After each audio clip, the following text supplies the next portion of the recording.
Bang Isbut dulu boleh Bang. Oke, ya. Oke, baik. Udah muncul ya. Assalamualaikum warahmatullahi wabarakatuh. Terima kasih, Udin, Bang Taufik, Bang Dewe, dan teman-teman sekalian. Kita awali untuk sharing session. Mungkin waktunya tidak banyak ya. Mungkin bagi teman-teman kemarin yang saya baca untuk di apa namanya pendaftaran itu berharap bisa sharing ini cukup mendalam karena mungkin di depan sedikit disclaimer ya bahwa supply chain management adalah satu ranah keilmuan yang cukup luas sekali dan juga banyak sekali cabang-cabangnya sehingga sharing-sharing ini di sekali ini ya kalau menurut saya tidak akan bisa terlalu mendalam dan mungkin teman-teman nanti bisa mendalami lebih lanjut ya karena mungkin di sini kita hanya sebagai trigger aja untuk bahan diskusi kita. Ya, ini tadi untuk supply chain management sendiri, kalau misalkan kita berbicara supply chain management ya, itu adalah kalau di bahasa Indonesia itu kan manajemen rantai pasok. Seringkali kita berbicaranya ini adalah bagaimana kita bisa mendeliver barang atau jasa sampai kepada end customer gitu ya. Seringkali ini hanya populer untuk di perusahaan-perusahaan yang berkaitan dengan produksinya adalah berbentuk barang atau goods ya. Padahal sebetulnya services ini juga ada supply chain-nya gitu. Jadi supply chain ini intinya adalah bagaimana kita mendeliver value itu mulai dari awal sekali ya. Di sini kalau kita lihat kalau kita bicara titik di sini ada kotak ini adalah generic structure artinya bentuknya seperti apapun kurang lebih supply chain management itu adalah rantai pasok itu nggak akan jauh-jauh dari ini gitu ya. Jadi kalau kita lihat di paling kanannya itu adalah customer ya. Nah, itu customer kita kalau misalkan kita berada perusahaan kita katakanlah misalnya kita FTUI gitu ya. FTUI sebagai apa namanya education services gitu ya. Itu ada di yang kotak ini, maka customernya ini adalah misalnya yang pertama itu misalnya adalah mahasiswa gitu ya. Nah, customer dari mahasiswa ini ada lagi bisa yaitu apa? Industri gitu. Jadi perusahaan-perusahaan yang nanti akan menyerap teman-teman untuk bekerja itu sebenarnya adalah customer-nya dari FTUI gitu. Jadi customer-nya kita itu bisa jadi punya customer lagi dan bisa jadi punya customer lagi sampai beberapa tier gitu ya. Nah, kalau tadi kita bicaranya adalah FTUI, ya, jadi bukan hanya kita bicara supply chain itu bukan hanya pabrik gitu ya, kampus kita itu juga sebetulnya kita bisa pandang sebagai suatu entitas yang dia memiliki rantai pasok juga gitu ya. Nah, kemudian kalau kita ke sebelah kirinya itu adalah supplier. Nah, sama seperti customer tadi, supplier kita pun bisa punya supplier lagi. Kalau kita bicara contohnya ada DTM misalnya, teknik mesin, suppliernya kira-kira siapa gitu. Suppliernya itu adalah eh, misalnya peralatan gitu ya, kemudian equipment, facility, kemudian juga buku gitu ya. Nah, kemudian di belakangnya itu penerbit atau publisher itu dia punya supplier lagi, yaitu supply-nya adalah pengisi kontennya, kemudian juga percetakannya dan lain-lain gitu. Jadi ini adalah generic structure-nya. Nah, artinya bentuknya gimana pun, variasinya gimana pun, kurang lebih seperti inilah bentuk umumnya. Dan hari ini struktur ini become global, global gitu. Artinya eh, teman-teman Anda bisa aja dapat supplier atau customer di belahan lain dari dunia ini gitu dengan time time apa namanya zona waktu yang berbeda-beda gitu. Jadi ini benar-benar sudah sekarang tidak ada batasan lagi ya.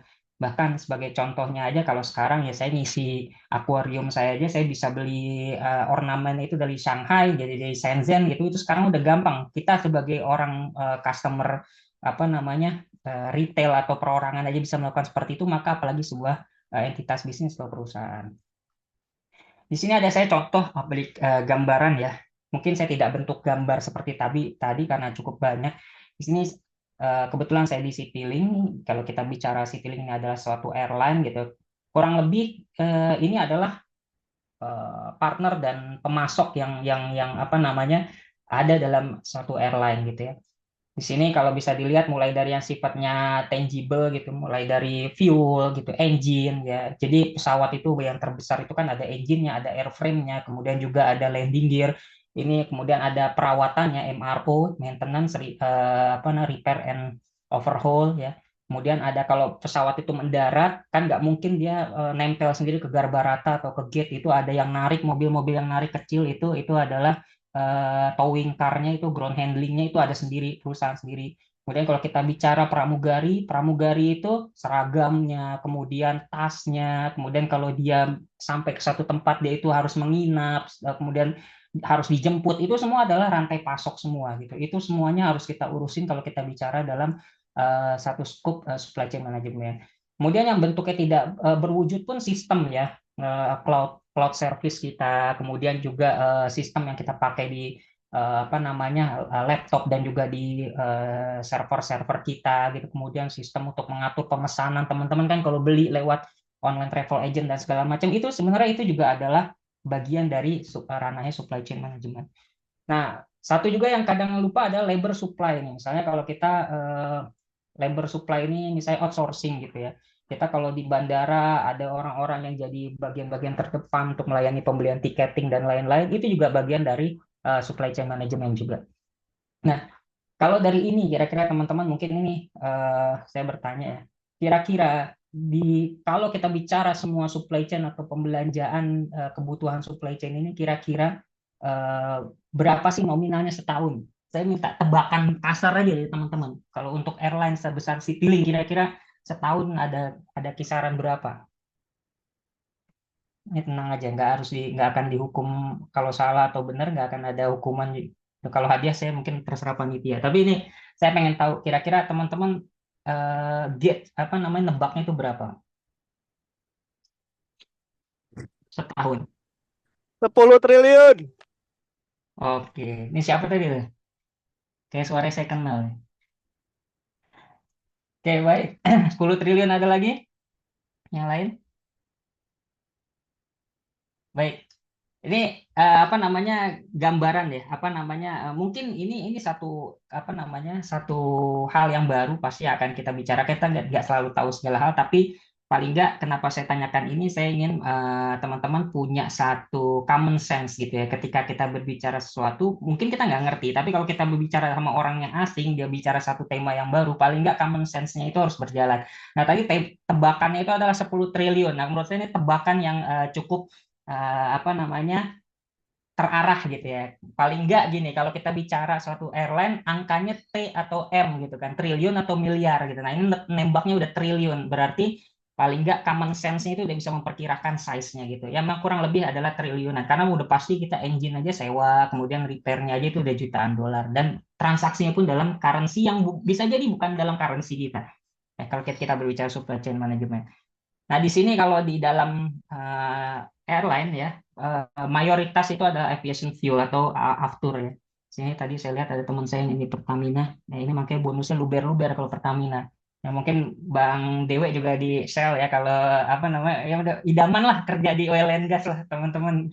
Ya, jadi kalau bisa dibilang di airline ini 45%. Jadi naik turun fluktuatifnya harga minyak ditambah lagi currency, nah itu semua resiko yang akan dihadapi oleh supply chain gitu. Jadi nggak bisa, meskipun tadi gambarnya sederhana, cuma garis dari sini berhubungan ke sini, tapi di dalamnya itu interaksinya kemudian dinamikanya itu sangat luar biasa. Tadi ada fluktuasi harganya, ada kemudian pengaruh geopolitiknya, ada juga pengaruh currency-nya gitu. Kayak kita kemudian bicara lagi yang lain ya. Ini contohnya waktu ini semua saya ambil contoh dari tempat yang saya pernah kerja ya. Kebetulan saya di beberapa tempat. Ya waktu lulus sih saya punya tekad, anak UI kan terkenal kutu loncat ya. Saya bertekad saya tidak akan seperti itu. Tapi ternyata sama juga. Jadi eh, ini kebetulan saya udah perusahaan ketujuh ya sejak lulus tahun 2009. Nah, ini saya pernah di FNB di Aerofood, jadi memang asik anak perusahaan Garuda juga. Kita menyuplai untuk penerbangan dan juga industri. Kita oil and gas, kalau misalkan di offshore itu ada yang masak di sana, nah itu kita juga nyediain kayak gitu. Itu juga sama, ya beragam, mulai dari peralatannya, kemudian equipmentnya, bahan bakunya, dan kalau kita bicara supply chain management, tantangan lebih berat itu adalah di menghandling food ya. Kira-kira ada yang tahu nggak teman-teman kenapa handling food itu lebih sulit? Mudah spoil, Kenapa?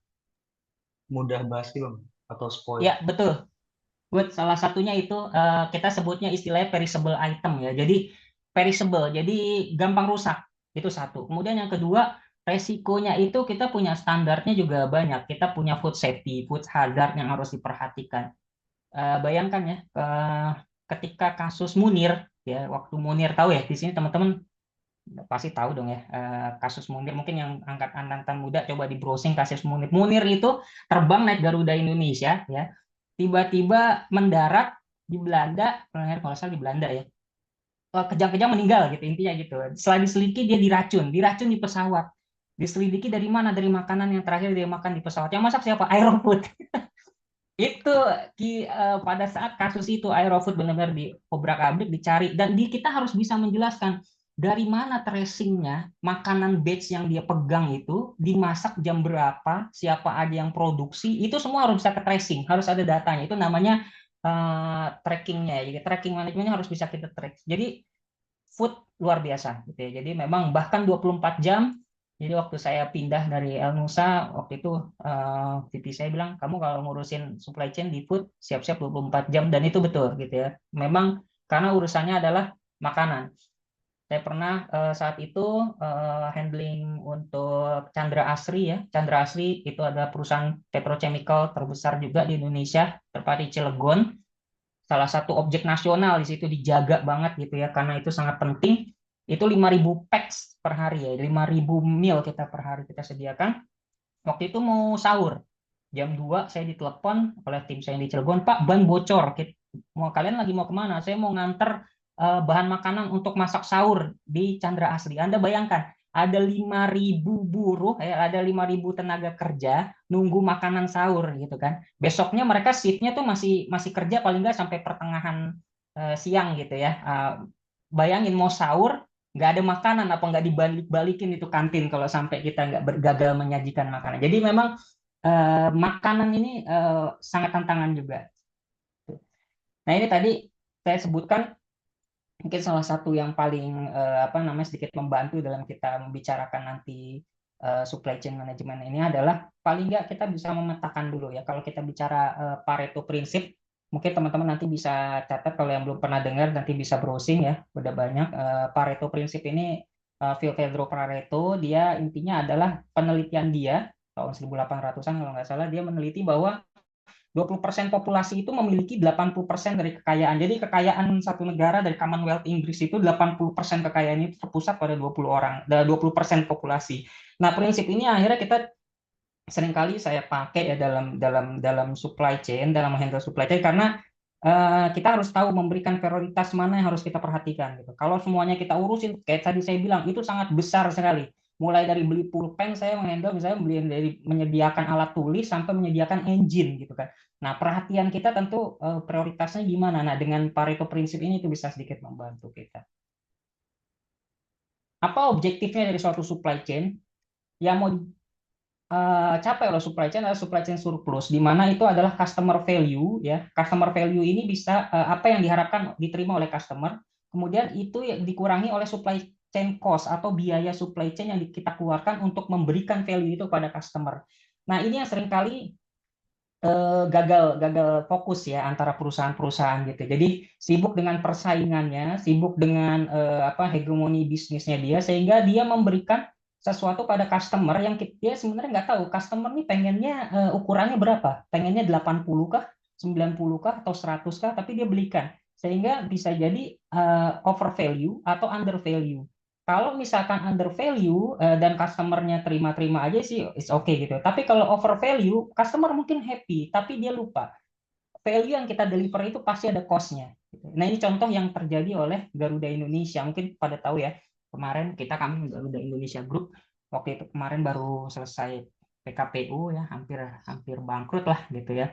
Nah, itu terjadi di dulu zaman-zaman yang dulu adalah kita royal memberikan Garuda itu adalah best service cabin crew, paling bagus, paling ini, paling dapat penghargaan-penghargaan, tapi secara profitability nggak sustain gitu. Secara bottom line-nya dia rugi gitu. Nah, ini tadi dia tidak memperhatikan. Dia berikan customer value-nya terus-terusan dikasih, tapi dia lupa di biaya yang dia keluarkan itu berapa gitu. Itu nggak sebanding dari value yang dia deliver.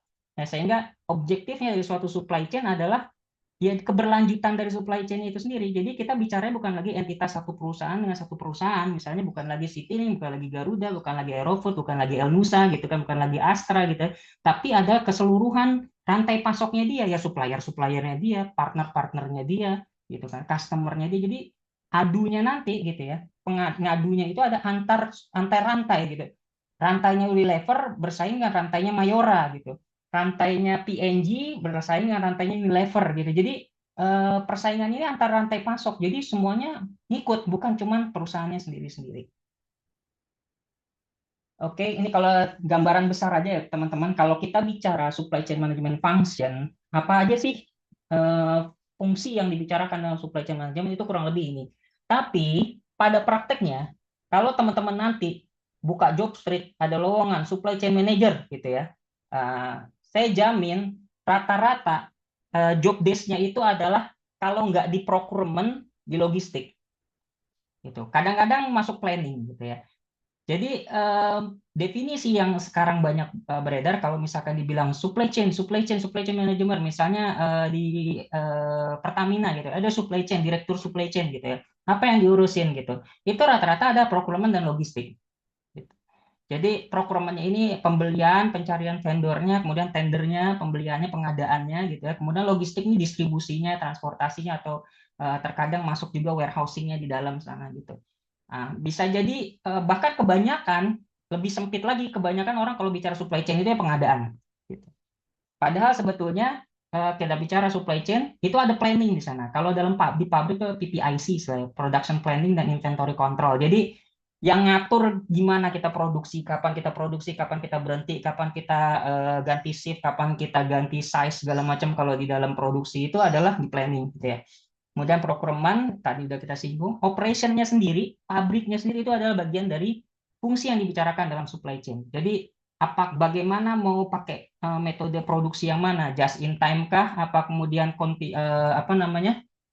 eh, constraint TOC ya, atau apa teori of constraint, atau misalkan dia mau pakai apa namanya proses flow, atau dia mau pakai batch flow ya segala macam, itu semua ada di bagian supply chain juga karena itu ngaruh semuanya. Kemudian logistik, transportasi, warehouse-nya, distribusinya, bagaimana armada yang mau dipakai gitu kan, termasuk kemudian di mana dia akan menempatkan facility location, dia mau taruh pabrik di mana ya, pabrik kita taruh. Kenapa Tesla nggak mau buka di Indonesia segala macam, itu bagian dari supply chain. Meskipun kita udah gembar-gembor kita nikel terbesar di dunia, tapi dia nggak ngiler juga gitu. Kemarin saya baru baca ternyata cadangan nikelnya dengan pola eksplorasi sekarang, eksploitasi sekarang itu cuma bertahan 6 tahun gitu. Saya bilang ini dulu yang bikin planning gimana. Tesla udah pasti pegang angka aslinya gitu kan. Masa lo mau buka pabrik keberlangsungan bahan bakunya cuma sampai 6-10 tahun, nggak mungkin gitu. Nah, kemudian information system ya, mau pakai apa? ERP, MRP, ya material requirement planning, atau kemudian naik lagi jadi manufacture resource planning, atau kemudian naik lagi jadi enterprise resource planning, jadi di dalamnya ada SAP, kemudian Oracle gitu ya, menghubungkan mulai dari produksi, warehouse, invoicing, finance, semuanya di OC1, itu juga bagian dari supply chain management. Dan juga salah satunya lagi adalah relationship management. Apa relationship management adalah bicara tentang kontrak ya. Kontrak-kontrak kita, bagaimana kita menjaga kapan kita melakukan tender, kapan kita melakukan negosiasi, itu semua bagian dari supply chain management ya. Jadi ini fungsi-fungsi yang kalau kita bicara sebenarnya supply chain management, idealnya ini semua tuh jadi satu. Sepanjang saya bergerak di dalam supply chain, sekali saya mengalami hampir end to end, mulai dari planning sampai kemudian distribusi gitu, itu cuma sekali di Aerofood. Tapi itu karena perusahaan kecil gitu ya. Cuma tantangannya adalah kalau kita bicara integrasi ini, kita bicara tentang isunya efisiensi gitu ya. Cost leadership itu benar. Tapi yang jadi tantangan berikutnya, trade off-nya adalah masalah governance. Bayangin, mulai dari planning ada di bawah gua gitu kan. Kemudian procurement-nya di bawah gue juga. Gue bisa bilang, lo bikin planning ini, ntar lo beli ya barangnya. Itu isu yang cukup kuat di Indonesia gitu ya, sehingga implementasi secara teori supply chain management end to end itu agak sulit untuk dilakukan karena itu masalah governance kan, apa namanya, absolute power katanya gitu kan, corrupt absolutely gitu kan. Jadi bayangin kalau lo megang dari ujung sampai ujung, kita bicara supply chain management itu end to end gitu ya, dari ujung sampai ujung, maka semua bisa lo kontrol. Lo bisa kontrol demand-nya, lo bisa kontrol pembeliannya, lo bisa kontrol barangnya datang nggak datang, lo GR aja ya, lo juga receive ya, lo anggap masukin di sistem barang itu udah datang. Lo bayangin kalau semua itu ada di bawah satu supply chain manager gitu. Nah, itu tantangan yang berbedanya. Jadi antara teori bagusnya itu jadi satu semua gitu kan, dikontrol satu. Tapi masalah governance itu yang menjadi akhirnya menjadikan limitasi dan pecah-pecah. Sorry, nextnya. Nah, ini contoh struktur aja yang biasa tadi, ini tadi ya. Nah, ini bisnis proses. Contoh-contoh yang bisnis proses dari fungsi-fungsi yang ada tadi. Kalau kita bicara procurement ya isinya kerjaannya kurang lebih sourcing gitu ya, mencari perusahaan, bermitra, kemudian berdiskusi bagaimana mendevelop suatu barang yang baik. Contohnya kalau waktu saya di Daihatsu itu atau di Toyota itu di Astra ya, kalau misalkan kita mau launching suatu produk baru, itu suppliernya semua tuh ikut develop barang-barang komponen-komponen misalnya mau apa nih Zenix gitu mau luncurin gitu komponen itu dari awal udah didesain bareng-bareng gitu sehingga pipeliningnya bagus itulah kenapa waktu R3 dia booming dia gagal untuk merebut pasar karena pipeliningnya dia nggak siap gitu orang banyak minta tapi dia nggak siap supply-nya dia gitu tapi sementara Toyota dia tenang-tenang aja begitu dia masuk satu lini produksi atau barang baru dia bisa dengan mudah membanjiri pasar dengan produknya dia itu keunggulannya dia di supply chain. Ya, kemudian kalau kita bicara warehouse itu mulai penyimpanan, request-nya segala macam dan distribusi masalah pengiriman dan apa namanya moda-moda transportasi kalau bicara sekarang ada namanya cold chain yaitu gimana kita mendistribusikan barang-barang itu supaya tetap awet ya kalau makanan itu berarti dijaga temperaturnya. Bayangin kita bisa ekspor sayuran gitu ya. Di Arab Saudi itu kalau misalkan ada teman-teman yang ke haji atau umroh itu bisa ketemu semangka, bisa ketemu pisang. Bayang ngirim pisang lewat laut, tapi kok nggak busuk gimana caranya gitu kan? Kirim semangka, ngirim apa lagi sayuran gitu, sayuran selada gitu kan? Itu kan layu harusnya gitu, tapi bisa sampai fresh di negara lain itu seperti apa? Itu bagian dari cold chain. Kemudian satu lagi juga distribusi yang ini adalah halal ya. Halal distribution itu juga satu topik yang menarik juga. Jepang sangat leading dalam halal distribution. Ya, kemudian juga diikuti dengan Eropa, Inggris. Jadi mereka benar-benar serius. Sementara Indonesia mungkin yang selalu menggaung-gaungkan halal, tapi ya apa namanya halal-halal nyerempet-nyerempet dikit kadang-kadang maklumin gitu ya. Jadi ya ini yang justru apa namanya nggak inilah agak-agak unik gitu ya. Jadi sempat ditanya gitu waktu itu delegasi dari kita nanya ke Jepang, oh kenapa Anda sampai segitunya ya menerapkan ini? Jawabannya orang Jepang simpel gitu dia balik heran, loh bukannya harusnya begitu gitu kan? Jadi halal distribution di Jepang itu sampai kontainernya itu kalau dia ngangkut barang halal nggak boleh dipakai setelah itu dipakai ngangkut non halal gitu. Kemudian paletnya kalau udah dipakai buat halal dia nggak boleh dipakai buat yang non halal gitu. Sementara kadang-kadang kita ngelihat perusahaan kita di sini halal menunya, tapi kemudian cara handlingnya, kemudian segala macamnya kita belum perhatikan sampai ke sana. Gitu. Nah itu adalah bagian dari supply chain management juga. Ini contoh-contoh proses-proses pengadaan mungkin nanti kita bisa ini aja sharing-sharing aja, bisa bermacam cara. Intinya secara garis besar gini, kalau saya melihat ada dua tren ya. Trennya itu adalah European style atau US style dengan Japanese style. Kalau Japanese style ini cara dia men-treat supply chain-nya dia adalah long term, long term partnership. Jadi kalau dulu kakeknya jadi suppliernya Toyota, maka sampai sekarang cucu-cucunya dia akan jadi supplier Toyota juga gitu. Tapi kalau di European dan US ini biasa dengan sistem tender gitu, di mana nanti kalau ada dispute pengacaranya lah yang pada maju. Jadi plus minus lah, mana yang lebih bagus ya kalau dengan tender berkali-kali kita bisa dapat harga lebih efisien. Tapi masalahnya adalah kita tidak punya keterikatan yang kuat. Ya Mas, ada plus minusnya masing-masing. Ini sedikit framework aja bahwa kalau kita bicara supply chain ini teman-teman semuanya adalah berkaitan dengan strategi semua ya. Jadi mulai dari kita menetapkan kompetitif strategi kita tuh apa ya. Apakah kita mau efisien atau responsif? Kalau kita lihat di sini ke kiri efisien atau kanan responsif. Jadi kita bicara misalnya terkenal adalah QCD ya. Quality, cost dan Maaf Bang, motong siap waktunya berapa menit? buat evidensi Cukup. waktu udah habis Oke, Bang. siap. Oke, sip. Silakan nanti dilanjutkan aja nanti kapan kita bisa lebih dalam. Oke, dari saya cukup mungkin silakan nanti dilanjutkan Bang Dewe. Terima kasih. Oke, terima kasih banyak Bang Ismut atas pemaparan materinya. Sekarang mungkin untuk Bang Dewe boleh mempresentasikan tentang supply chain-nya. Oke, thank you Faras, thank you Juan, Bang Ovik, thank you juga udah ngasih kesempatan nih buat gue bisa share ke teman-teman semua, adik-adik.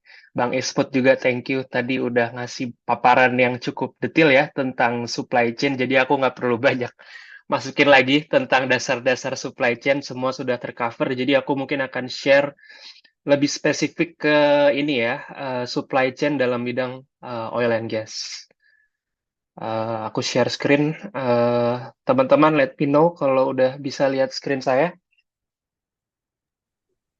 Masuk Bang. Bisa ya? Oke. Oke, teman-teman, sebelum kita masuk ke lebih dalam supply chain di oil and gas itu seperti apa, mungkin teman-teman sering dengar di oil and gas industry ada namanya upstream, ada yang namanya downstream. Ada yang pernah, ada yang tahu perbedaannya upstream downstream, teman-teman? Mungkin ada yang udah paham?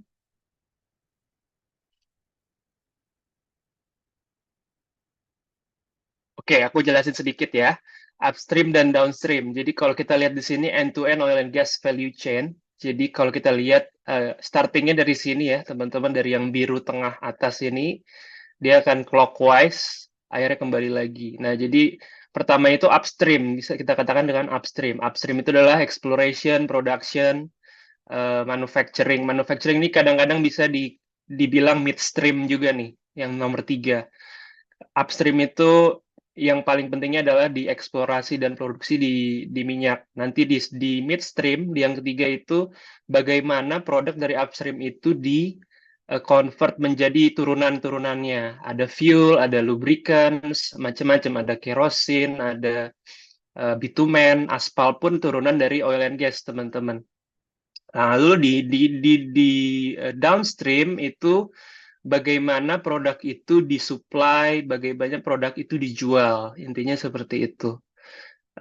Nah, di manakah diskusi kita kali ini akan banyak saya cover itu lebih banyak di downstream. Jadi kalau kita lihat supply chain itu sebenarnya supply chain oil and gas itu sangat kompleks ya, tapi yang mungkin saya bisa share di sini lebih banyak di supply chain dalam hal bagaimana fuel atau produk bensin atau gas oil atau gasoline itu diperjualbelikan di market gitu.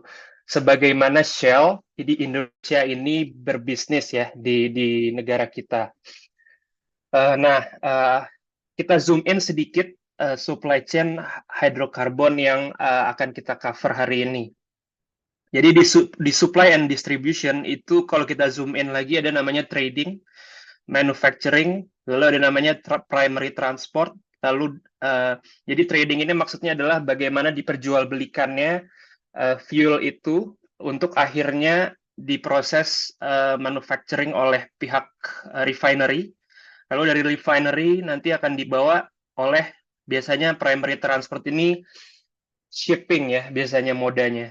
Nah, dari primary transport ini akan dibawa ke terminal masing-masing tujuan yang mesen. Jadi si pembeli ini di trading ini minta terminalnya kemana nih? Oke, primary transport ini akan membawa ke terminal tujuan. Lalu dari terminal itu bisa dilakukan trading juga. Bagaimana itu diperjualbelikan dalam konteks bisnis to bisnis gitu ya. Jadi Shell jual ke PTA, PTB, PTC gitu. Jadi yang dalam bentuk bulk. Biasanya dibawa dalam moda shipping. Lalu ada juga secondary transport kita nyebutnya. Ini adalah bagaimana fuel itu dibawa dari terminal ke customer-nya. Customer ini bisa dibilang business to customer ya. Kalau di dunia oil and gas itu teman-teman kalau pernah pasti sering lihat SPBU ya, di mana-mana mungkin. Nah, jadi dari terminal itu dibawa ke SPBU dalam moda kita bilangnya lori. Jadi kayak truk yang isi tangki berapa berapa liter ya? 20.000 ya, 20.000 literan. 32L. Kita biasanya kelipatan 8 liter lorinya. Jadi 8L, 16L, 24L, 32L. 32L itu yang paling tinggi biasanya. Bisa juga ada yang ke aviation. Jadi dibawa fuelnya untuk aviation fuel dan juga untuk kapal. Nah, tapi kalau di Indonesia, Shell Indonesia hanya lingkupnya untuk ini ya, SPBU. Oke. Nah, aku share sedikit bagaimana supply chain oil and gas di Indonesia saat ini. Ya, kita banyak sekali player-playernya. Ada Pertamina, as we know, one of the biggest player in Indonesia. Ya, terus ada Shell, ada BP. BP ini kerjasama dengan AKR. AKR itu perusahaan logistik ya. Dia sebetulnya perusahaan logistik. Dia bekerja sama dengan BP untuk mengembangkan bisnis supply chain downstream. Lalu ada Exxon, lalu ada Vitol. Vitol itu Vivo, teman-teman. Kalau sering lihat di kota-kota di Jakarta ya, kayaknya Vivo itu hanya ada di Jakarta, seingatku. Nah, import supply secara overall kita import. Memang Indonesia ini as of now masih net oil importer. Artinya apa? Artinya Indonesia ini dalam hal kebutuhan energi masih perlu impor. Lokal supply kita belum bisa mencukupi permintaan energi di secara nasional. Gitu. Makanya kalau kita lihat di sini import supply semua yes, local supply nggak semua melakukannya. Ya, Shell tidak menggunakan local supply, Pertamina both, BP both, Exxon import only, Vitol juga import only. Nah, terminalnya ada berapa sih? Terminal itu artinya yang menyimpan fuel ya. Jadi kalau di Shell ini kita punya, jadi OSP itu singkatan dari outside supply point. Outside supply point artinya terminal itu joint venture atau intinya terminal itu tidak dipunyai, asetnya tidak dipunyai oleh PT tersebut gitu. Tapi sebagai operator oil and gas mempunyai hak untuk memiliki si fuelnya itu. Jadi Shell ini punya dua OSP, ada di Jakarta, Popek kalau pernah dengar, di Tanjung Priok dan di Medan. Lalu yang satu lagi kepunyaan Shell ada di Gresik di Jawa Timur. Pertamina, as we know, ya majority owned by them 115. Kalau teman-teman penasaran Pertamina itu gimana, Shell saking powerfulnya Pertamina, Shell itu menganggapnya bukan kompetitor tapi sister ya. Kita menganggapnya dia kakak kita. Jadi saking powerfulnya Pertamina di bidang oil and gas di Indonesia. BP ada 2, Exxon ada 4, Vivo ada 1. Jadi Pertamina ini saking powerfulnya itu dia punya 67% total national capacity. Dan majority, kalau kita lihat di peta di atas nih, majority of terminal di Indonesia itu kebanyakan ada di Pulau Jawa dan Pulau Sumatera. Oke, nah tadi saya udah jelasin dalam hal supply. Saya sedikit jelasin gimana sih kondisi pasar di Indonesia, retail ya, secara seberapa besar SPBU yang kita punya di Indonesia nationally. Jadi kalau kita lihat di sini paling tua as we know, Pertamina 1971, lalu kedua ada Shell 2005, lalu Vivo, BP, Exxon ini semua tergolong baru. Ya, kalau teman-teman dulu ingat dulu pernah ada Total ya 2010-an awal ya mungkin ya, itu semua diakuisisi oleh Vivo SPBU-nya. Jadi sekarang hampir semua SPBU yang dulunya adalah punya Total dipunyai oleh Vivo. Nah, market share all product Pertamina hampir semua market share diambil oleh Pertamina sekitar 98%. sisanya terdistribusikan sangat kecil ke international oil company lainnya. Lalu market share kita coba melihat zoom in non-subsidi. Non-subsidi ini berarti yang tidak disubsidi oleh pemerintah, itu banyak ya. Hanya 92, 92 ke atas ya yang disubsidi oleh 95 ke atas yang disubsidi oleh pemerintah. Nah, kalau kita lihat ada sedikit perbedaan cukup banyak di Shell, cukup banyak mengambil market share ya di market yang non-subsidi. Nah, retail site count-nya artinya apa? Artinya sebanyaknya SPBU yang ada itu, kalau kita lihat Pertamina masih unggul. Nah, Exxon ini kalau teman-teman lihat banyak, cuman kayak nggak pernah lihat ini, mereka memang hanya meraup secondary and tertiary area ya. Jadi area-area yang tidak bisa di cover oleh intinya tempat-tempat yang sangat terpencil gitu ya, dan dia juga sangat spesifik pasarnya. Lalu produk offering, kalau teman-teman lihat di sini semua apa aja yang ditawarkan di pasar, intinya sih gasolin dan gas oil ya. Gasolin ini kita sebut biasanya bensin lah. Gas oil itu artinya diesel gitu. Nah, kita operating ada banyak operation yang dilakukan di Shell ya, Jakarta, Banten, Bandung, East Java, sama North Sumatera. Pertamina nationwide dan Vivo, BP, Exxon masih sangat minim ya. Nah, aku sedikit kasih highlight aja ke teman-teman di sini. Based on BPH Migas, jadi BPH Migas mengeluarkan regulasi bahwa the ideal number of jumlah SPBU itu adalah 60 SPBU melayani 1 juta populasi. Kalau kita lihat sekarang populasi Indonesia 274 juta, artinya jumlah SPBU yang ada sekarang itu hanya mengcover 53% dari total nomor yang ideal. Jadi masih ada ruang ya sebetulnya untuk growing. But as we know, we are going to energy transition, dan masih jadi pertanyaan ini untuk kita ke depannya. Apakah bisnis downstream oil and gas akan bertumbuh ke depannya? Oke, aku sedikit share challenge di supply chain untuk energy industries, khususnya oil and gas. Pertama, price volatility. Tadi mungkin Bang Ismut udah share ya sedikit bagaimana harga minyak di dunia itu sangat fluktuasi. Ini kalau teman-teman pernah lihat Brent crude oil price.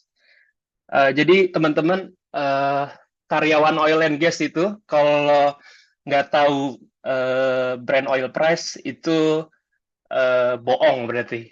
Jadi orang-orang karyawan oil and gas seharusnya tahu harga Brent oil price tiap harinya. Tiap hari aku mantengin terus harga Brent oil price. Nah, kalau kita lihat nih teman-teman ya, sejarah Brent oil price itu selalu fluktuasi. Dulu era-era 1970-an masih sangat rendah, akhirnya booming ya, 2000-an awal sangat tinggi, lalu 2015 itu turun drastis. Kalau teman-teman ingat 2015 banyak yang di PHK, teman-teman oil and gas. Itu ada fenomena ini ya di US ya. Shell Oil namanya. SHALE, itu ada terobosan teknologi baru di mana akhirnya mempengaruhi pasar. Lalu 2020 COVID, as we know ya, sangat mempengaruhi bisnis skala besar semua bidang. 2020 turun drastis lagi, tapi 2021, 2022 bounce back sampai sekarang akhirnya masih bounce back terus. Ini yang cukup mempengaruhi supply chain di oil and gas. Lalu high standard of compliance. Jadi khususnya kalau di Shell ya, kalau di Shell yang aku tahu banyak sekali standar-standar safety yang perlu dilakukan, yang mana lebih tinggi standar safety-nya dibandingkan dengan National Oil Company. Kalau teman-teman lihat standarnya, mungkin simpelnya teman-teman kalau ke SPBU Shell, sorry to say banget nih, kalau ke Pertamina toiletnya mungkin nggak nyaman ya.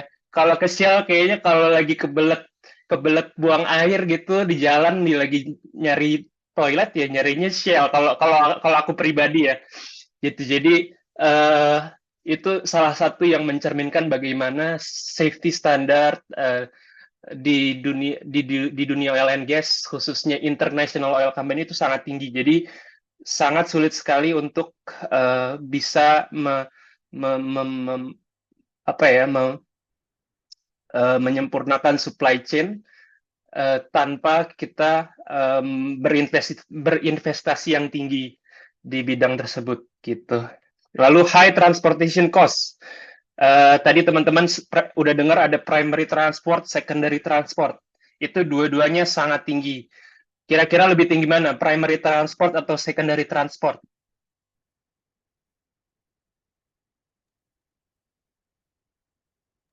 Sulit ya dibandingin ya, Bang. Sama-sama Mungkin primary transport, Bang. Oke, ya balik lagi pertanyaannya seberapa banyak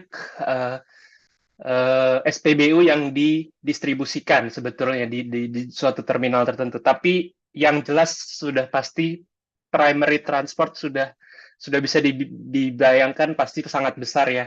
Jadi primary transport itu primary transport itu kan kita biasanya nominasi kapal, kita nyebutnya vessel nomination. Nah, vessel nomination itu kita pesen kapal dengan kargo tertentu untuk dikirim di waktu tertentu gitu. Nah, itu lead time-nya bisa 2-3 bulan sebelum kita pesan kargo tersebut. Nah, itu harga kapalnya pun juga fluktuasi. Harga kapal ini fluktuasi kenapa? Banyak ada misalkan vessel availability. Jadi vessel ini nggak cuma ngelayanin nggak ngelayanin Indonesia doang. Dia bisa ngelayanin kapalnya untuk area region Southeast Asia misalkan. Nah, kapal ini juga banyak ukurannya. Ada yang kapal yang paling besar untuk di Indonesia kita namanya MR kalau pernah dengar medium range. Ini mengakomodir permintaan worldwide ya. Jadi kapal ini nggak cuma ke Indonesia, bisa jadi ke Europe, bisa jadi ke Amerika. Jadi kalau misalkan kalau dulu pernah dengar ada kasus terusan Suez yang apa namanya, yang ini ya, yang nyangkut ya. Jadi akhirnya jalur-jalur semua kapal itu pada macet. Nah itu saat itu kapal jadi sangat shortage availability-nya. Akhirnya jadi impact ke harga kapal gitu. Jadi sangat sensitif dengan isu-isu global yang ada. Jadi permintaan energi misalnya di China seperti apa, Rusia kemarin ada perang misalkan. Itu juga sangat berimpact ke bagaimana supply chain oil and gas di dunia gitu. Permisi Bang Dewe, waktu tinggal 1 menit lagi ya Bang. Oke. Nah, sensitive to geopolitics juga ini yang tadi aku sampaikan. Ada perang di Rusia, itu mempengaruhi bagaimana transaksi oil and gas. Nah, International Oil Company ini setelah ada perangnya Rusia memban di Shell ya, as I know di Shell, I don't know kompetitor lainnya, di Shell ini memban oil and gas yang bersumber dari Rusia secara end to end gitu. Jadi itu salah satu contoh. Terus habis itu ada namanya, teman-teman ada yang pernah dengar energy trilemma? Belum. Ini belum ya. Ini hal yang sangat menarik. Mungkin nanti karena waktunya sangat sebentar, nanti mungkin bisa kita ngobrol-ngobrol. Nah, energy trilemma ini dulu tuh energy dilema kalau pernah dengar. Hanya ada dua hal yang di cover dalam bagaimana energy industry ini beroperasi, yaitu reliable dan affordable. Bagaimana energi itu reliable dan bagaimana energi itu murah ya atau affordable. Nah, recently energy dilemma ini berubah menjadi energy trilemma. Oke, untuk selanjutnya mungkin saya akan serahkan kepada Bang Ovik. Oke, udah selesai nih berarti ya. Seru banget diskusinya. pribadi gue mau ngucapin makasih banyak ke Juan sama Faras yang udah jadi moderator sesi ini. Dan mewakili tim beasiswa PMK juga dan Ilusin, makasih banyak Bang Ismut dan Bang Dewe.